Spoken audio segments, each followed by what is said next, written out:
selamat malam Bapak Ibu serta saudara-saudari sekalian.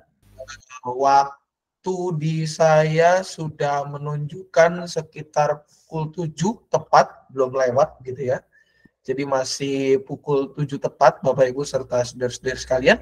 Itu artinya kita akan memulai pekan doa kita pada kesempatan malam hari ini. Dan mengawali pekan doa kita pada kesempatan malam hari ini, Bapak Ibu serta saudara-saudari sekalian, kita akan mengangkat sebuah pujian yang diambil dari Kidung NKB 179. Sebelum nanti saya serahkan ke Pak Tan, kita akan mengangkat sebuah pujian yang diambil dari NKB 179. NKB 179 berjudul Lama Ku Enggan Mengikut Jalan Tuhan, akan menjadi pujian pembuka kita.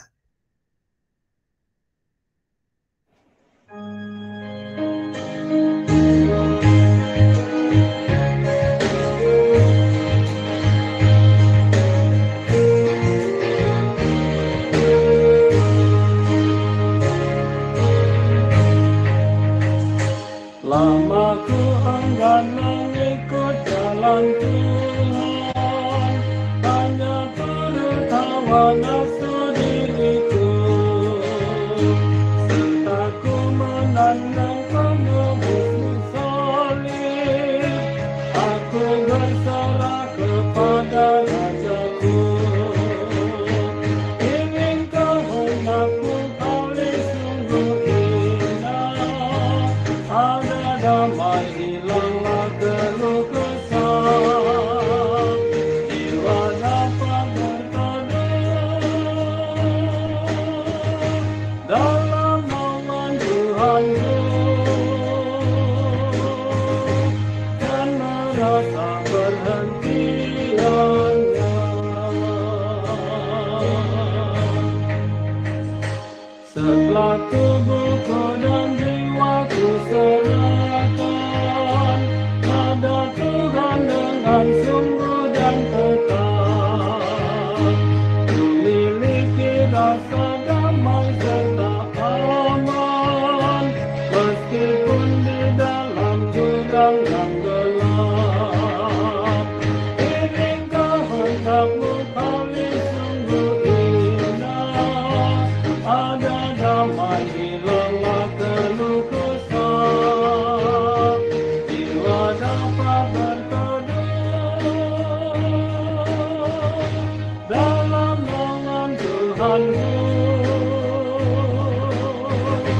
dan merasa perhentiannya.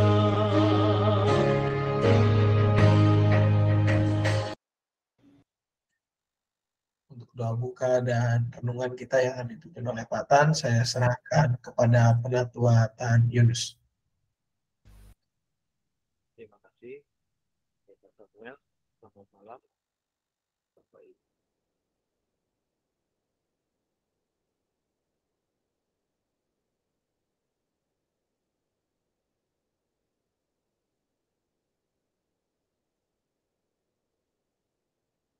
Suaranya?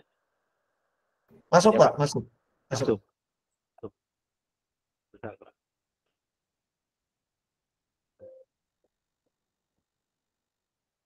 Selamat malam, Bapak Ibu semua. Yang dikasihi Tuhan, pada malam hari ini kita memasuki malam yang keempat ya setelah pembukaan malam doa menjelang Pentakosta. Pada malam hari ini tema iri hati yang terambil dari Amsal 14 ayat 30. Dan mulai renungan kita buka Amsal 14 ayat 30. Sebelumnya mari kita bersatu di dalam doa. Mari kita berdoa. Bapa dalam surga, kami bersyukur dan berterima kasih bahwa Tuhan ada di antara kami. Tuhan hadir untuk kami jika kami berkumpul. Biarlah Tuhan pada malam hari ini, kiranya Tuhan berkati kami ketika kami berkumpul untuk merenungkan malam menjelang Pentakosta. Biarlah malam doa ini boleh Engkau berkati. Kiranya Engkau pimpin kami dari pertama hingga akhirnya di dalam renungan ini. Tuhan pimpin dan berkati. Di dalam nama Yesus kami serahkan. Haleluya. Amin.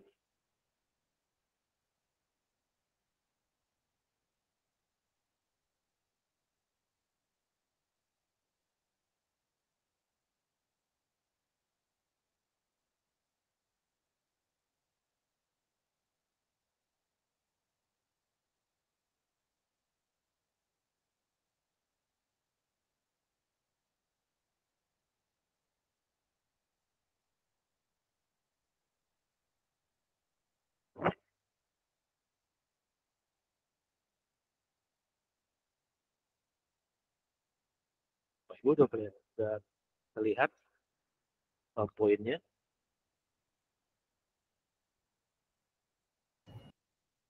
Belum muncul, Pak. Belum. Ya.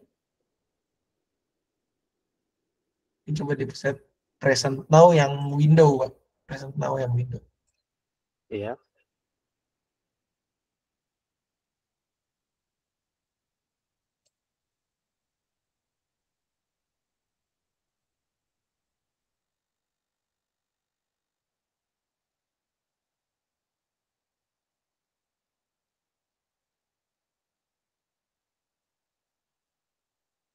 Belum terlihat ya, Pak.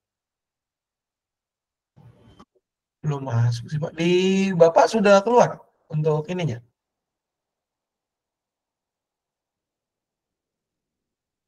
Kalau di sini belum masuk sih, Pak. Mungkin di present now terus window pilih yang ininya, Pak, yang PowerPoint-nya.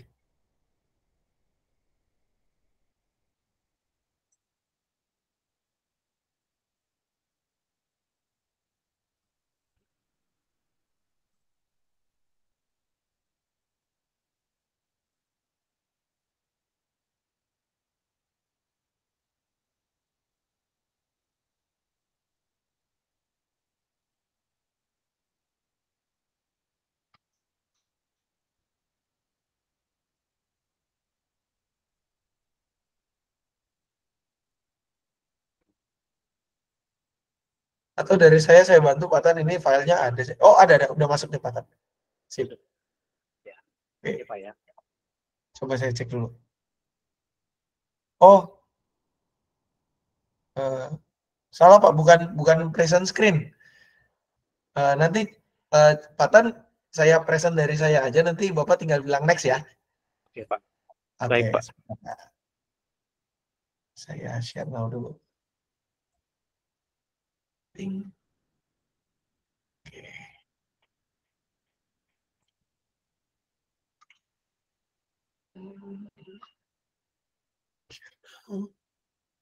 Window, PowerPoint slideshow. Share. Ya. Silakan Pak Tan. Oke, Pak.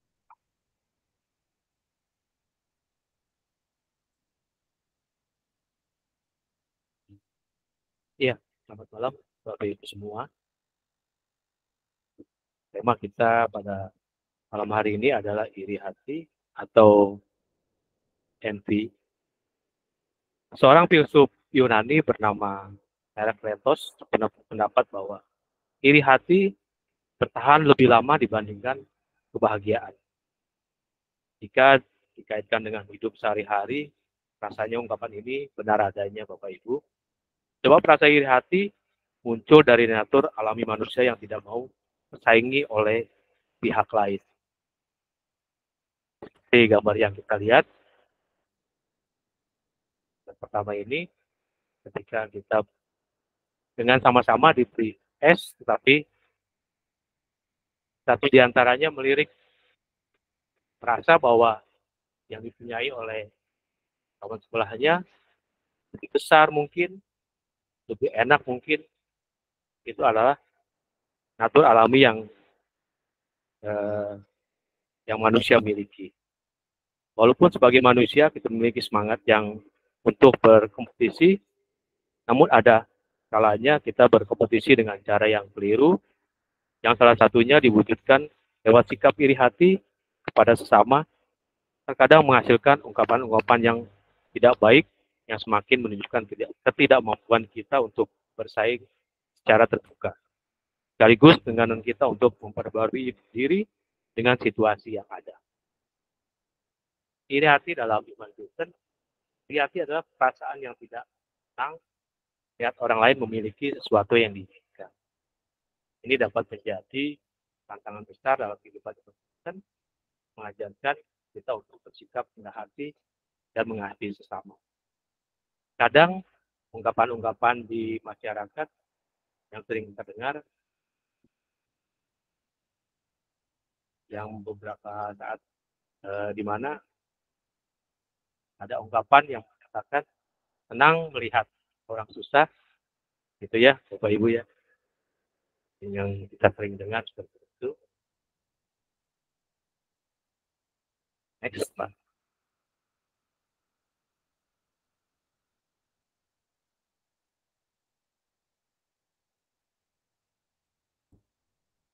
Definisi iri hati diantaranya adalah rasa tidak puas.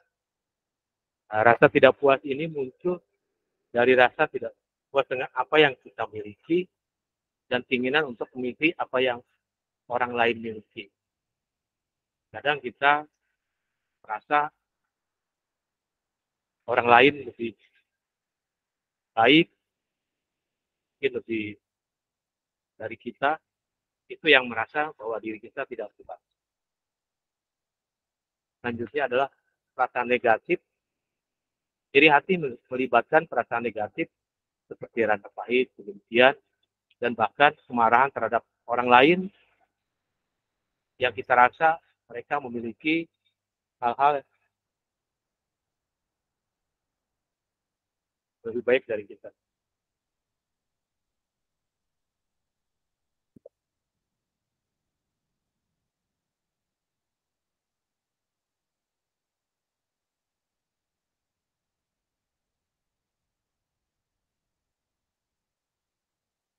Bapak Ibu, kecenderungan, jika ada kecenderungan membanding-bandingkan apa yang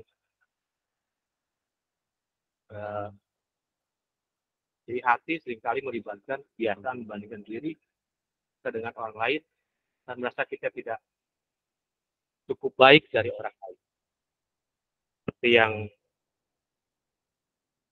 terdapat dari bacaan kita dari Amsal 14 ayat 30, barangkali dari kita, Ibu ada yang bantu saya untuk membacakan.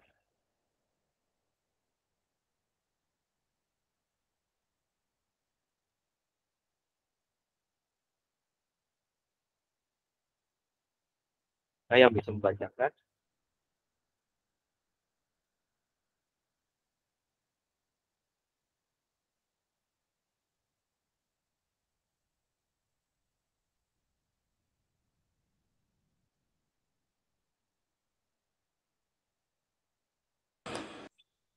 Maaf Pak Tan Yunus, Amsal berapa ya? Amsal 14 Ayat 30. 30 Silakan. aja. Iya, ayat. Ya. Amsal 14 ayat 30.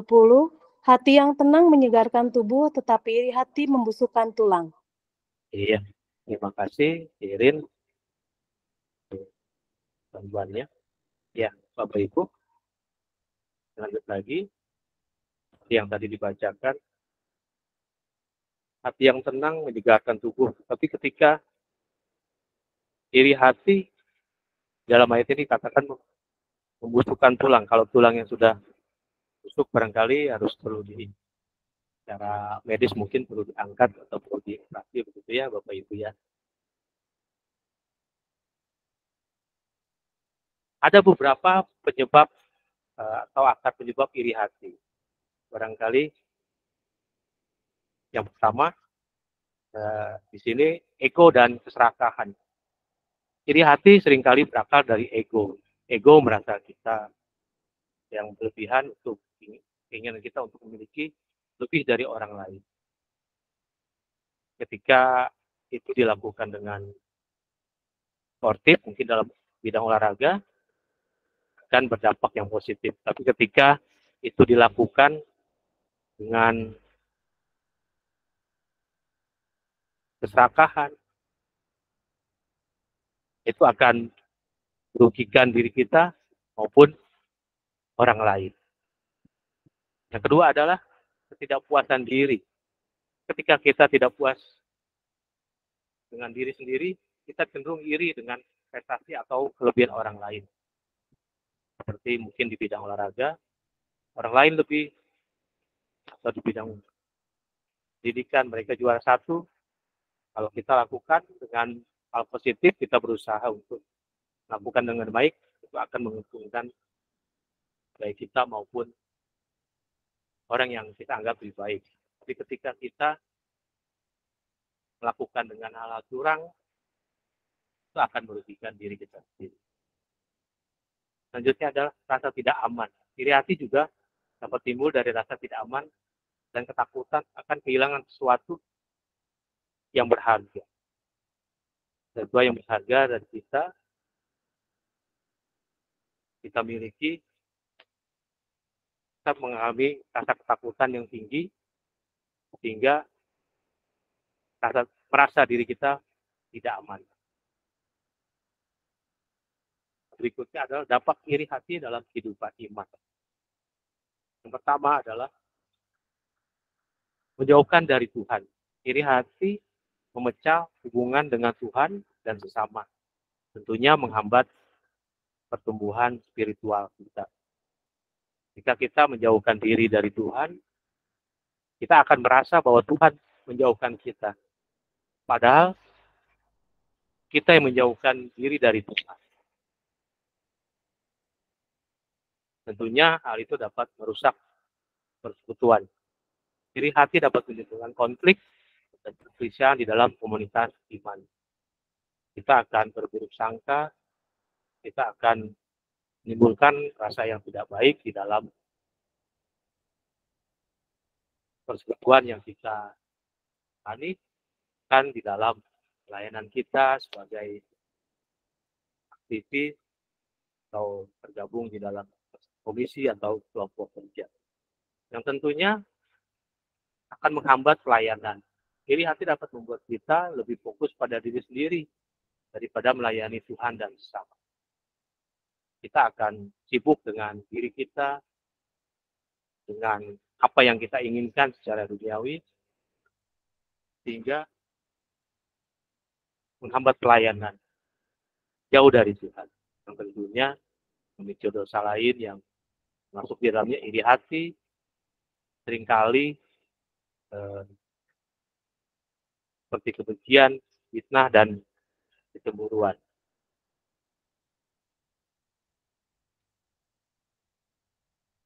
Apa yang menjadi pandangan Alkitab tentang iri hati? Di mana terdapat hal-hal yang iri hati sesuai tema kita pada malam hari ini. Yang pertama adalah kisah pernah kita sering dengar, kita sering baca, mana kisah Kain dan Habel ini merupakan terjadinya, boleh dikatakan, pembunuhan pertama ya di dalam dunia, di mana Kain dan Habel jadi pelicihan. Ini terdapat di Kejadian 4 ayat 1 sampai dengan 16. Mungkin nanti Bapak Ibu bisa baca di dalam. Jika Tuhan tidak memberikan Kain persembahan yang diberikan, maka Kain merasa iri hati. Selanjutnya, yang kedua adalah Yusuf dan saudara-saudaranya. Ini juga sering kita dengar, kita baca berulang-ulang. Nah, Israel Yakub lebih menyayangi Yusuf hingga membuat iri saudara-saudaranya. Bahkan meniat untuk membunuh Yusuf, tapi Tuhan sayang kepada Yusuf sehingga hanya dijual kepada saudagar-saudagar yang kaya. Begitu juga di dalam nasihat Rasul Paulus menasihati jemaat untuk tidak hidup dalam iri hati dan persaingan yang tidak sehat. Nah, ini terdapat di 2 Korintus 12, 11 sampai 21. Mungkin di ayat yang ke-20 bisa dari Bapak Ibu bantu untuk dibacakan biar lebih jelas. 2 Korintus 12 di ayat yang ke-20.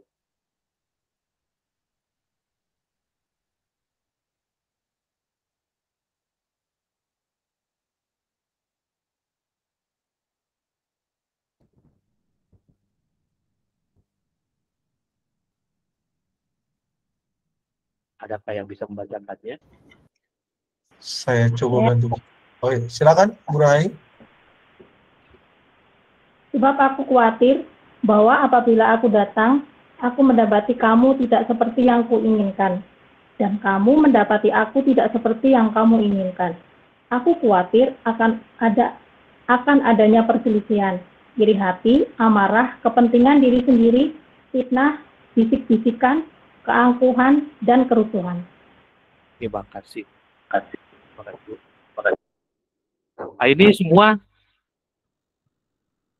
yang disampaikan Rasul Paulus bahwa ketakutan akan semuanya ini adalah dari iri hati sehingga berdampak pada kemarahan, kepentingan diri sendiri, fitnah, keguncingan, keangkuhan, dan kerusuhan. Itu semua dipicu dengan iri hati.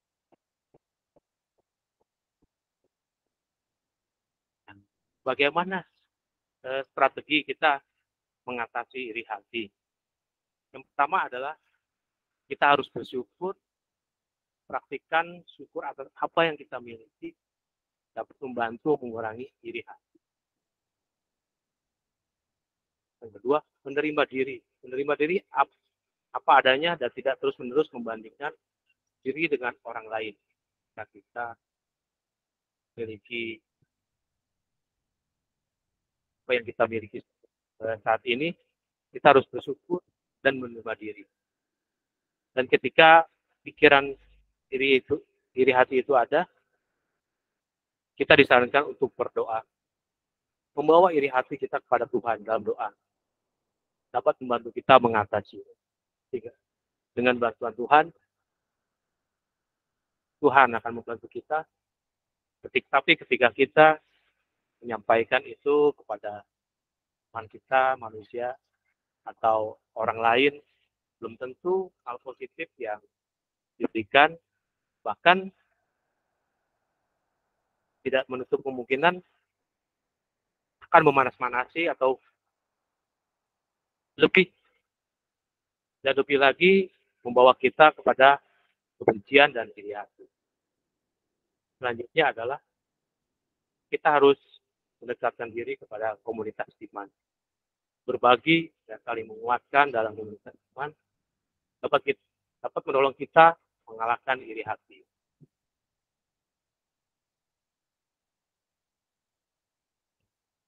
Peranan komunitas iman dalam mengatasi iri hati yang pertama adalah membangun persekutuan. Komunitas iman yang sehat dapat membangun rasa saling memiliki dan persaudaraan. Sehingga kita lebih dekat, saling menasihati, saling mengingatkan di dalam persekutuan. Saudara seiman tentunya dapat saling mengingatkan dan mendorong untuk mengatasi iri hati. Ketika kita merasa dekat, kita adalah saudara seiman, maka hal itu bisa berdampak positif dan saling mengingatkan, serta berbagi dan melayani. Kita berfokus pada melayani dan membantu orang, otomatis iri hati dapat diminimalkan. Mana tujuan kita tidak memfokuskan pada diri kita sendiri, tapi pada pelayanan dan tentunya berbagi untuk sesama kita. Nah, dalam hidup damai dengan sesama, kita harus bisa menerima diri, bersyukur dengan apa yang kita miliki, berempati pada orang lain, yaitu dengan menghargai kelebihan orang lain. Berfokus pada anugerah, menikmati sukacita dalam hidup. Bacaan yang kita baca ini yang terakhir dari Amsal merupakan tulisan yang ditulis oleh Raja Salomo yang menyadari kecenderungan ini dalam kehidupan berbangsa Israel sebagai raja yang dianugerahi hati yang paham untuk menimbang oleh Tuhan. Salomo berusaha untuk merespon situasi ini lewat pengajaran dalam Amsal yang berisi wejangan-wejangan hikmah. Salah satu wejangan tersebut bicara soal iri hati yang kita baca tadi, yang dipaparkan sebagai sesuatu yang membusukkan tulang. Seperti tadi yang akan di 14 ayat 30. Tulang yang busuk berarti tulang yang sudah tidak lagi berguna, karena tidak lagi sanggup untuk jadi penopang tubuh. Hal ini menjadi dampak dari sikap iri hati, membuat kita menjadi pribadi yang gelisah, bahkan tidak pernah merasa tentram dalam hidup keseharian. Hal ini berbanding balik dengan tenangan hati, mana Amsal memaparkan bahwa hati yang tenang menyegarkan tubuh. Tubuh yang segar memungkinkan kita untuk beraktivitas dengan lebih baik, Allah, bahkan mampu melihat keindahan karya Tuhan dalam setiap rencananya. Hati yang tenang menolong kita untuk memiliki sukacita yang besar dan mampu menghormati segala duka dan duka. Bapak Ibu yang dikasihi Tuhan, oleh karena itu, pada kesempatan ini, marilah kita merenungkan dan memeriksa diri kita. Sudahkah kita menyadari bahwa iri hati adalah salah satu penyebab kesulitan hidup? Sadarkan kita bahwa sikap iri hati hanya membawa kita kepada kehancuran dan bukan ketenangan hidup. Karena itu, berikan kita untuk mengubah orientasi hidup dengan menjadi pribadi yang tenang di dalam Tuhan. Amin. Kita berserta hening itu.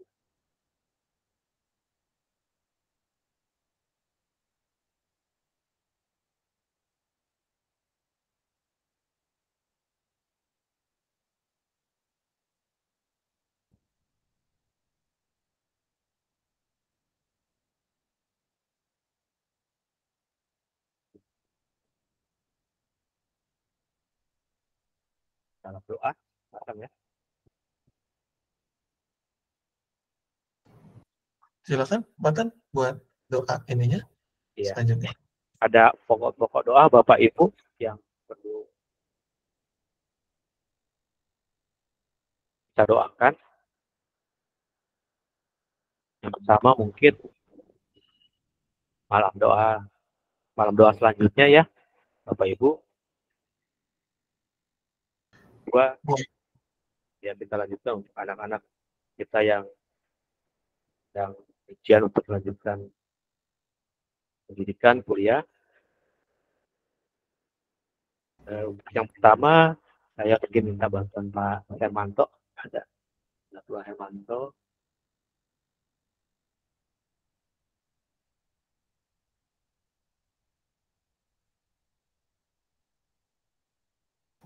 Tambahan mungkin Pak Tan, ini dari Mbak Dian, Bundari sama Bang Ishak lagi sakit juga untuk Pentakosta, kegiatan Pentakosta Pak Tan. Oh iya, Pak. Kegiatan. Bisa dibantu Pak Hermanto untuk doa untuk malam doa selanjutnya dan malam Pentakosta ya, Pak Sam ya. Pak Hermanto, barangkali bisa dibantu Pak. Nggak ada ya? Kayaknya nggak ada Pak Her ya Pak. Saya nggak. Ada Pak. Oh ada. Ada.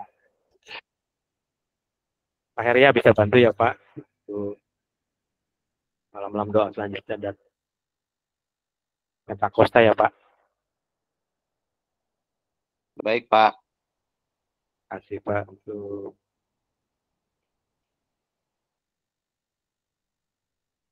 adik-adik kita yang melanjutkan pendidikan. Ya. Pak bisa Pujianto, minta tolong ya Pak. Siap. Iya. Ada titipan juga Pak untuk realisasinya kerinduan untuk adanya SMPK Kristen Penabur Boleh Pak, boleh. Siap. Untuk penunjukan tersebut mungkin Ketua Ibu Kristiani bisa membantu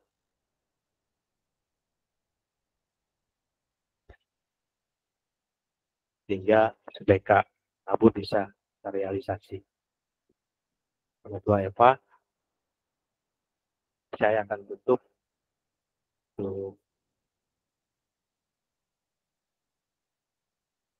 Ishak yang sedang sakit. Silakan Pak Hermanto.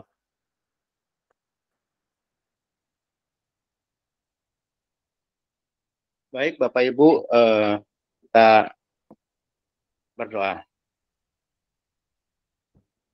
Tuhan Allah Bapa yang bertata dalam kerajaan surga, kami bersyukur jika sampai dengan pada hari ini kami masih diberikan kesempatan untuk mengikuti malam doa jelang Pentakosta di hari yang keempat pada malam hari ini. Dan yang Kau berkati setiap kami yang dapat mengikuti walaupun di dalam jaringan ini ya Tuhan, biarlah apa yang kami kerjakan, apa yang kami lakukan di dalam perenungan, di dalam malam doa jelang Pentakosta ini kami dapat mengikuti dengan penuh sukacita. Kiranya Kau juga berkati di malam-malam selanjutnya Tuhan. Berikanlah kami juga kekuatan, kesehatan, dan jaringan yang memadai agar kami dapat mengikuti hari demi hari dengan baik dan lancar, sehingga apa yang kami dapat di dalam malam doa ini dapat kami lakukan di dalam kehidupan kami hari lepas hari. Terlebih jika nanti pada hari Minggu tanggal 19 kami juga akan melangsungkan hari Pentakosta ya Tuhan, dan juga pesta panen. Kiranya Kau juga berkati setiap kami agar kami dapat mengikuti ibadah dengan penuh sukacita dan persiapan-persiapan untuk menjelang pesta panen ya Tuhan. Kiranya Kau berikan hati yang damai kepada para umat-Mu di GKI Cicurug ini, sehingga kami dapat mempersembahkan yang terbaik untuk kemuliaan nama Tuhan.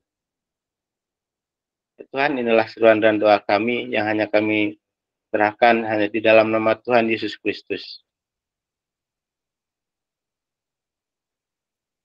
Allah Bapa Surgawi yang kami imani, yang kami sembah di dalam nama Tuhan Yesus Kristus, tak putus-putusnya kami menaikkan doa syafaat kami pada malam hari ini buat adik-adik kami yang ada di kelas 6 yang akan masuk di SMP. Mari Engkau memberikan bekal di dalamnya, kiranya Tuhan sendiri yang akan menunjukkan, yang akan memakai, dan yang akan menempatkan setiap adik-adik kami untuk masuk ke SMP nanti. Demikian juga yang dari SMP ke SMA, Tuhan tolong. Apapun yang menjadikan kesulitan, hanya Engkaulah harapan kami, hanyalah Engkau yang kami minta kepadamu Tuhan. Engkau tolong untuk adik-adik kami, kiranya Tuhan yang akan campur tangan di dalamnya.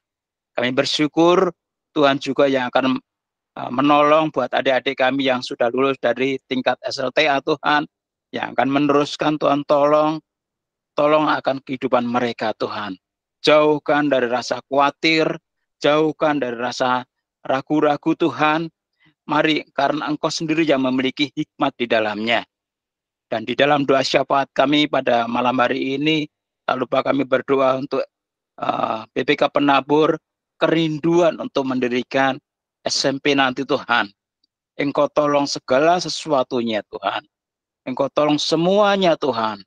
Engkau yang memiliki semuanya, Engkau yang menaruh SMP, BPK Penabur, Engkau yang mempunyai semuanya Tuhan. Kami serahkan seutuhnya ke dalam pimpinan kuasa-Mu. Mari Engkau ikut campur tangan di dalamnya. Tuhan, inilah sembahyang kami, inilah doa kami, inilah rasa syukur kami yang kami naikkan di dalam nama Tuhan Yesus Kristus. Bapa dalam surga, inilah rangkaian doa kami Tuhan. Rangkaian doa tempat kami di malam menjelang Pentakosta. Biarlah semua Tuhan berkati kami, baik yang hadir di dalam jaringan ini maupun yang sudah sempat hadir dengan kesibukan, dengan karya-karya Tuhan yang Tuhan berikan. Begitu juga di dalam kelemahan tubuh, dalam sakit penyakit, Kau sembuhkan, Kau berikan yang terbaik kepada saudara kami, Isa. Yang pada saat ada dalam kondisi lemah, biarlah Tuhan berkati. Tuhan kuatkan melalui kasih sayang keluarga, kiranya dapat menyembuhkan. Begitu juga dengan obat-obatan yang Tuhan. Bapa dalam surga, begitu juga kepada saudara-saudara kami yang tidak kami sebutkan satu persatu di dalam kondisi kelemahan tubuh. Tuhan angkat, Tuhan jauhkan dari segala sakit dan penyakit.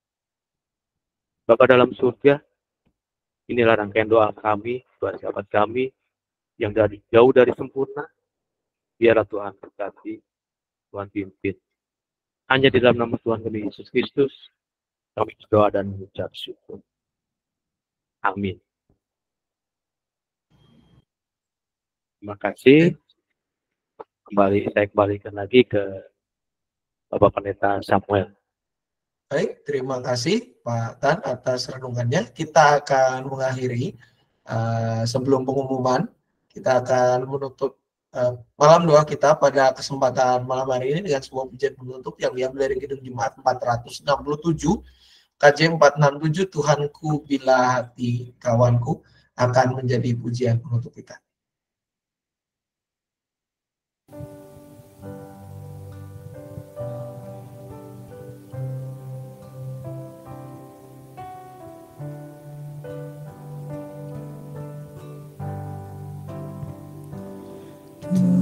Tuhanku bila hati kawanku terluka oleh tingkah ujarku dan kehendakku jadi panduku,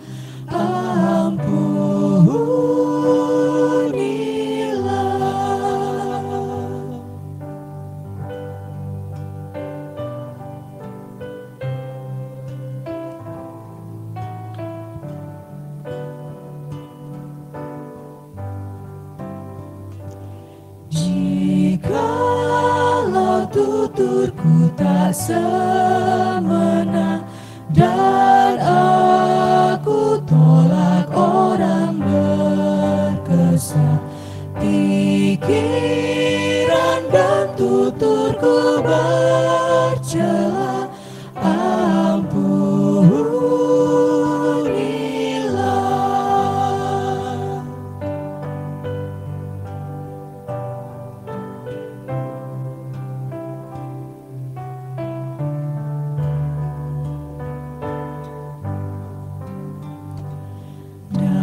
hari ini aku bersembah serta padamu Bapa berserah, berikan daku kasih-Mu mesra.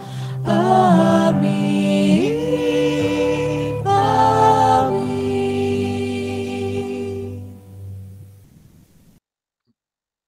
Baik Bapak Ibu serta saudara-saudari sekalian, malam doa kita sudah selesai. Terima kasih kepada renungan yang disampaikan oleh Pak Tan, kiranya menjadi berkat bagi kita semua. Dan Bapak Ibu serta saudara-saudari sekalian, ada beberapa pengumuman yang hendak saya sampaikan. Yang pertama adalah besok kita akan ketemu lagi pada pukul 7 malam.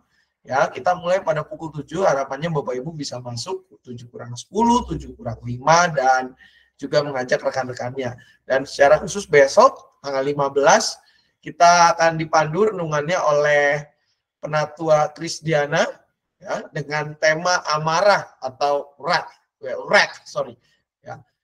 Besok kita akan kembali lagi merenungkan tentang 7 dosa yang mematikan ini, dan perjalanan kita masih ada sedikit lagi Bapak Ibu serta saudara-saudari sekalian. Dan juga Bapak Ibu bagi yang hendak mempersembahkan hasil bumi gitu ya, Bapak Ibu bisa menghubungi penatua pendamping wilayah masing-masing maupun bisa berkoordinasi dengan Penatua Krisdiana dan juga Penatua Dian Sitorus. Ya, hasil bumi itu bisa berbagai rupa lah ya. mulai dari buah-buahan, sayur mayur, masakan, sampai kepada baju-baju begitu ya. Itu bukan baju bekas ya Bapak Ibu ya. Itu pun bisa Bapak Ibu kalau yang mau mengkoordinasikan, memberikan kepada gereja untuk bisa dikelola, bisa menghubungi daftar penatua yang ada di berikut ini, maupun berkoordinasi lewat grup grup wilayah masing-masing gitu ya. Jadi yang udah nge-share di grup wilayah tolong di bahasa Perancisnya mah didengekeun gitu ya. Didengekeun, jangan cuman di-read aja tapi ya dikasih respon gitu ya. Sedih loh Bapak Ibu kalau dia nggak direspon gitu ya. Karena Bapak Ibu serta saudara-saudari sekalian tidak mudah untuk share itu ya, walaupun cuma ngirim forward tapi dibutuhkan usaha untuk menggerakkan jari minimal seperti itu. Jadi Bapak Ibu yang mau memberikan persembahan syukur tahunan dalam bentuk hasil bumi bisa berkoordinasi dengan Penatua Kristiana, Penatua Dian Sitorus maupun Penatua Pendamping Wilayah. Catat tanggalnya 16, setidak-tidaknya 16 atau 17 sudah bisa didaftarkan, dan tanggal 17 sampai 18 mulai diambil karena tanggal 19 itu hari Minggu Bapak Ibu. Tidak mungkin kita ngedekornya di hari Minggu karena hari Minggu adalah waktunya kita beribadah. Dan juga Bapak Ibu diingatkan kembali untuk yang persembahan syukur tahunan dalam bentuk amplop, jangan lupa juga untuk dibawa pada hari Minggu tanggal 19. Ya, baik untuk dari jenjang anak-anak sampai dengan jenjang ke dewasa. Bagi Bapak Ibu yang belum mendapat amplop bisa mengambilnya di yang pertama tata usaha gereja, yang kedua bisa lewat penatua pendamping wilayah masing-masing, maupun yang ketiga bisa mengambilnya di meja penyambutan ibadah minggu gitu ya.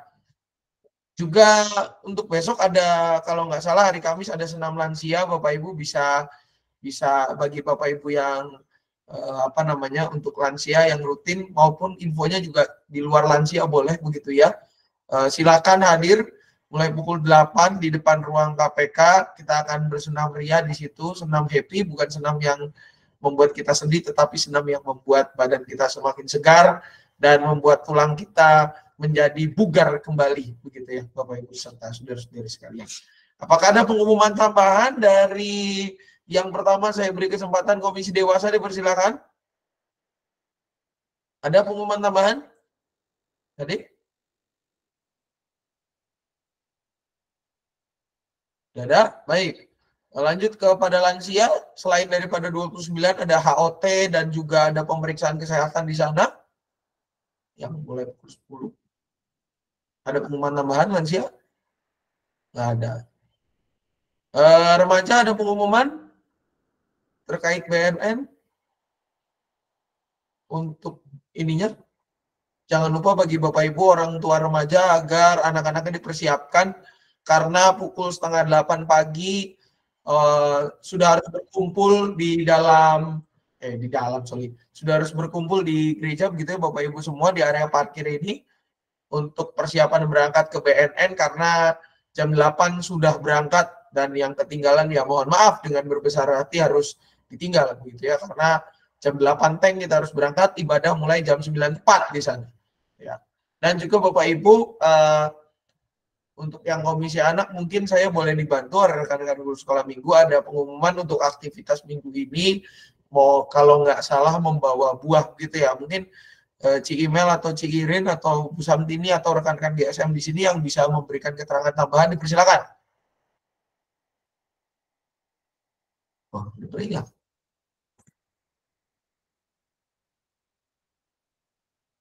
Sudah hilang ternyata. Jadi Bapak Ibu untuk yang anak-anak sekolah minggu diingatkan bahwa aktivitasnya di minggu ini juga ada pesan untuk membawa satu aja buahnya. Jadi let's say ya disarankan buahnya bukan buah yang berantai gitu kayak lengkeng, anggur, tidak disarankan gitu, karena kalau dibawa cuma satu buah kecil banget. Buahnya contohnya ya kayak lapa, terus jeruk gitu ya.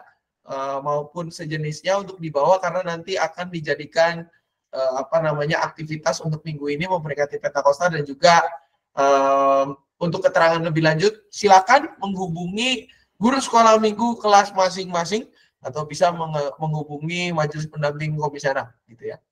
Itu aja Bapak Ibu, kalau sudah tidak ada, kita ketemu lagi besok pada pukul 7 tepat kita mulai. Bapak Ibu bisa masuk mulai 6.45 atau 6.55 gitu ya. Dan kiranya firman Tuhan yang telah diberikan dan perenungan tadi serta kegiatan kita semua boleh menjadi berkat bagi kita semua. Selamat malam, selamat melanjutkan aktivitas. Tuhan Yesus memberkati. Terima kasih Pak Sam, terima kasih Pak Tan Yunus. Selamat malam, terima kasih. Pak Sam, Pak Terima kasih, Pak. Yunus.